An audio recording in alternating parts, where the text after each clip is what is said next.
Hello friends, so I have been neglecting to make videos for my actor channel, and the reason being has just been because my life has been crazy hectic with work at my day job, a heat wave, just general maintaining my responsibilities, and also this strike has had a big impact. And today I just wanted to answer some questions and clarify what exactly is going on with this historic moment, because the last time that we had a strike where both SAG-AFTRA and the Writers Guild of America were on strike together was 63 years ago in 1960. So let's just get right into it. Alright, well, first off, so who are the key players? Well, on one side we have the WGA, which is the Writers Guild of America. Then we have SAG-AFTRA, which is the Screen Actors Guild, and the American Federation of Television and Radio Artists. So those are the people that I'm rooting for, especially because your boy is finally SAG eligible. So one day I'll be a Screen Actors Guild member. And then on the other side of the fight, we have the AMPTP, which is the Association of Motion Picture and Television Producers. And let's clarify, the AMPTP is not a union. They are a trade association, and they are a collective of big, powerful film studios and producers, the people with money in their pockets, the key players who are the tastemakers and the culture changers of the world, because they have all the power. It's out of our range. This is getting out of hand. Now there are two of them. We should not have made this bargain. So the AMPTP is the side that we are rooting against because they are the man. They are big money, and they are hoarding the wealth, and they do not want to pay people that work for them what they are worth. Yeah, moving on. So how does the industry work? Well, in a nutshell, it's all based off of contracts. So every couple of years or few years or so, representatives from the labor unions, SAG-AFTRA, WGA, the Directors Guild of America, the representatives from the AMPTP, they sit down in a room together and they hash out contracts that will last for the next couple of years. Now, these contracts are important because they are mostly MBAs, minimum basic agreements, and these contracts dictate the standards for what a performer will make, depending on what exactly they are doing on a job. It would take too long to negotiate every single individual human being who works on a film set, and everyone's asking for different numbers and stuff. Basically, you have these contracts that really help ensure swift operation of the procedures to make sure that the machine keeps going. So these minimum basic agreements, you know, they are residuals, which are a big thing, your pay scale for what kind of agreement you have. If you're not, you know, a leading star, you know, maybe you're a co-star or a day player. These agreements also touch upon your benefits packages that you'll get depending on what jobs you book, protections. So if you're doing a nude scene or a simulated sex scene in a film, you're supposed to always have an intimacy coordinator on set and all these safeguards to protect you, and you're also supposed to get a pay bump. So things like that. That's what these contracts do. They ensure the normalcy of executing on-set operations day to day and making sure people get what they are worth.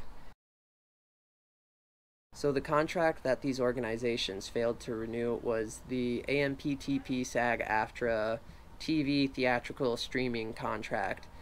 And basically that contract is the contract for all the big budget films and TV shows that you see. So things that we would consider to qualify as prime time content. So the things that you see late at night, such as like your HBO series, like, I don't know, Euphoria, Stranger Things, these big, high budget, dramatic, theatrical productions. The contract that establishes the minimum basic agreements for those kinds of jobs failed to renew. Airplane. I hate living in LA sometimes. It's really hard to make YouTube videos in LA. So much noise.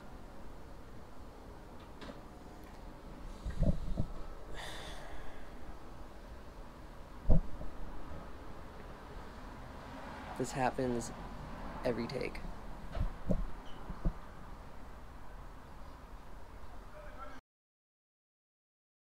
So what are people marching for? Okay, so in a nutshell, in the most simplistic way possible, these two strikes have largely been initiated because the rise of streaming platforms has eroded the stability of the cable network business model and what those long-standing contracts could secure. What do I mean by that? So, okay, back when everyone was having digital cable or satellite dish cable, you know, you'd tune into a channel and you'd see a rerun of Friends, and then a commercial would happen, and you'd keep watching after.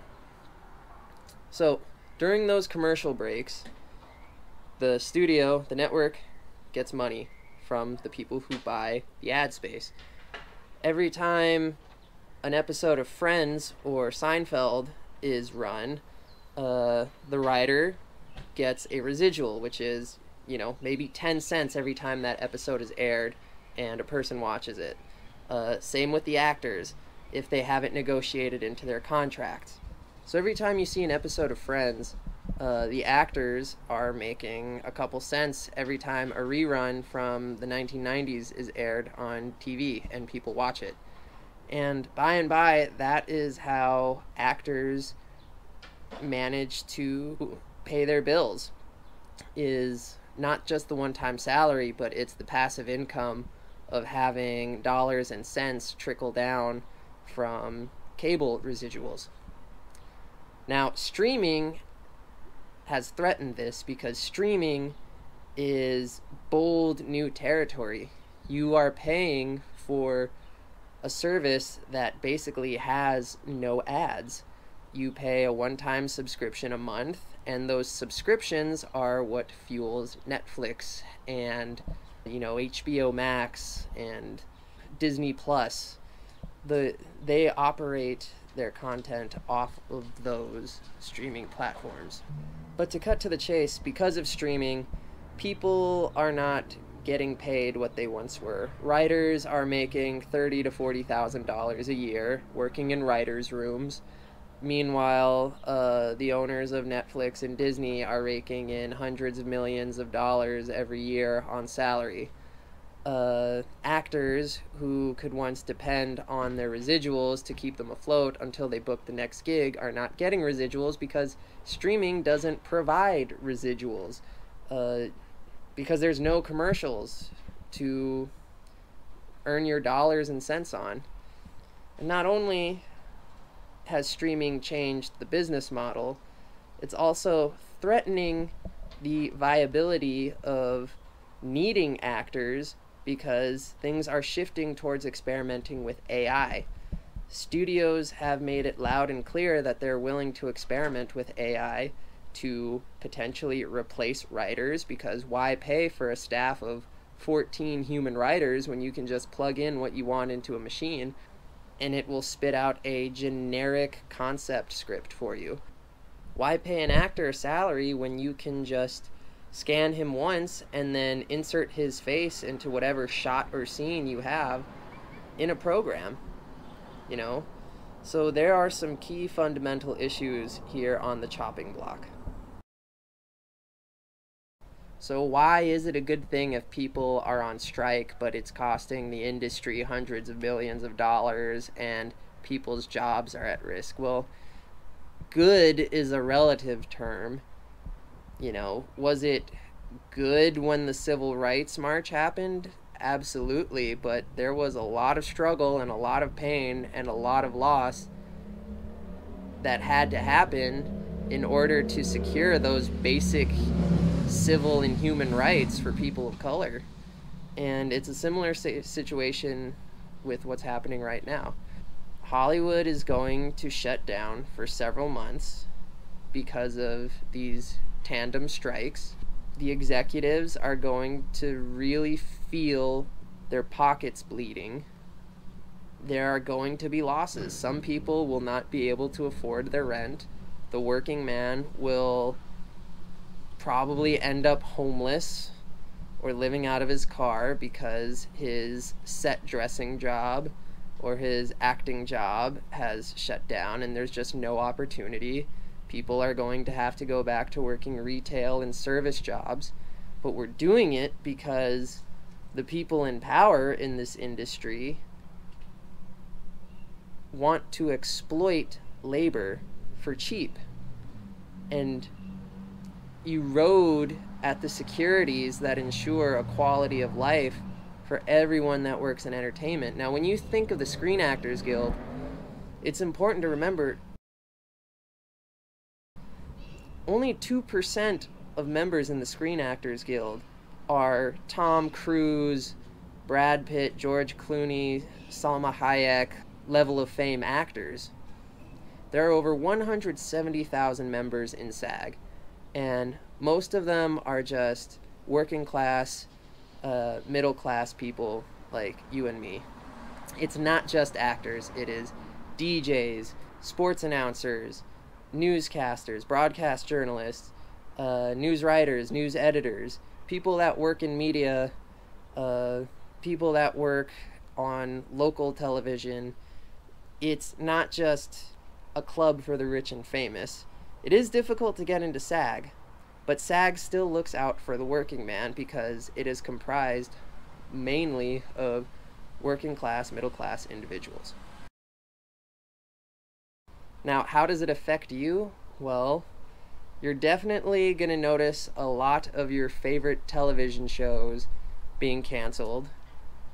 Films that you were hoping to see probably won't be finished because the production on them has halted. If you're not working in film or TV, at most the only effects you're going to feel are you won't see some of your favorite things on Netflix or Disney Plus, or there will be delays towards things you were hoping to see. On the other hand, you might see a rapid release of content you were hoping for. Now, why is this? Well, the studios, when they can sense that strikes are about to happen, they go into this rapid production mode to finish as many projects as they can so that they have a stockpile of media to release. So even though there's strikes going on and you might see movies still releasing at the theater, it's basically a war of attrition. One side is waiting for the other to relent by watching each other bleed finances. So the actors and the writers who don't have jobs at the moment, because if they haven't gone back to civilian service or retail jobs, they're slowly losing money. But at the same time, the studios are bleeding internally, losing hundreds of millions of dollars in production costs every day. Dumb fly. The one defense tactic that studios have is they have a stockpile of media that they use to release over time in order to stave off the effects of bleeding revenue, in the hopes that they can outlast the unions in this war of attrition, so that way one side or the other will renegotiate at the bargaining table. Now, what exactly can you do to help? Well, for one, you could cancel your Netflix subscription. You could cancel your Disney Plus subscription. You could cancel all your subscriptions to studios that produce primetime content. So cancel your Hulu, cancel your Amazon Prime, and you can still get new media. Now, I'm not saying go out and pirate, but you can still go check out film and television from the library for free. You can download free TV and videos from your library digitally on your Kindle and your cell phone. That way, not only are you helping the cause of the working man, but you are also still not giving up your entertainment needs. That's one way you could help. You could also donate to various artist support funds. I'm sure there are many collectives out there in different metropolitan cities across the US that are doing fundraisers to, help ensure that actors, performers, people that work on film crews who are now suddenly out of a job still have access to financial support through their unions or through charitable, altruistic foundations. So that's another way you can help. Also, get out there. Go picket. Go stand in a marching line with all the other writers and actors and just picket your heart out and let your voices be heard. So, yeah, those are things you could do to help. I just want to reiterate that despite how difficult things are going to be in the next coming months, people are going to be struggling financially. People are going to be out of work. People are going to lose their jobs. It's not just going to affect writers and actors. It's going to affect production crews, people that handle lighting, set designers, wardrobe workers, people that are costume designers, all the hundreds of people, the thousands of people that make up a film or a television production. Every one of these individuals is going to be affected because of these shutdowns. It is not the union's fault, it is the AMPTP's fault because they are continually making excuses and finding reasons to not pay people what they are worth, even though their labor is their greatest creative and financial asset. These are the people on the ground who are making the product that these high-level executives are lining their pockets from. And despite all the challenges that this strike is going to bring over the next coming months, it is important because it is securing a brighter and better future for labor, for the working individual. Not everyone can be a CEO. And I also just want to highlight for my fellow actors out there that even though these strikes are going to shut down a lot of the work, there is still some work out there that we can continue to do. There are still projects out there that you can work on that wouldn't put you in bad standing with your labor union. Now, these are projects that fall under the network code. So what is the network code? Well, this is the National Code of Fair Practice for Network Broadcasting. That was a mouthful. I think I got it. Basically, these are your daytime television projects. Slow down. I really need to get speed bumps in my neighborhood. So basically, jobs that fall under the network code contract, you can still work on despite there being numerous strikes shutting everything down. So these are basically your daytime television jobs, like reality TV or soap operas. I'm looking at you, General Hospital. Anyways, these are basically jobs you can work on despite there being strikes happening, and you won't incur the wrath of the labor unions, and you won't be found in bad standing with them. So definitely get those auditions in for General Hospital so you can make your money and continue living in these ridiculously expensive cities that we make our homes.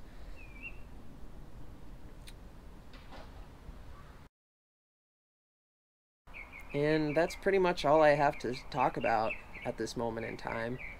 I just want to say that I am 100% a union man, and I am going to go march sometime soon on the picket lines with my fellow writers and actors in demand of better working conditions, treatment, and pay, because all humans deserve the right to a quality life. If you're working 40 hours a week, if you're working part-time minimum wage, you shouldn't be forced to endure hardship and struggle. This is why it's so important that labor unions unite, and not just in entertainment. I'm talking to my brothers and sisters in the Teamsters unions, the hotel workers unions, the educational school teachers unions, all across the country. Labor needs to stick together. So, anyways, I'm going to hop off. I hope you all have a great weekend, and please support your unions. Talk to you later.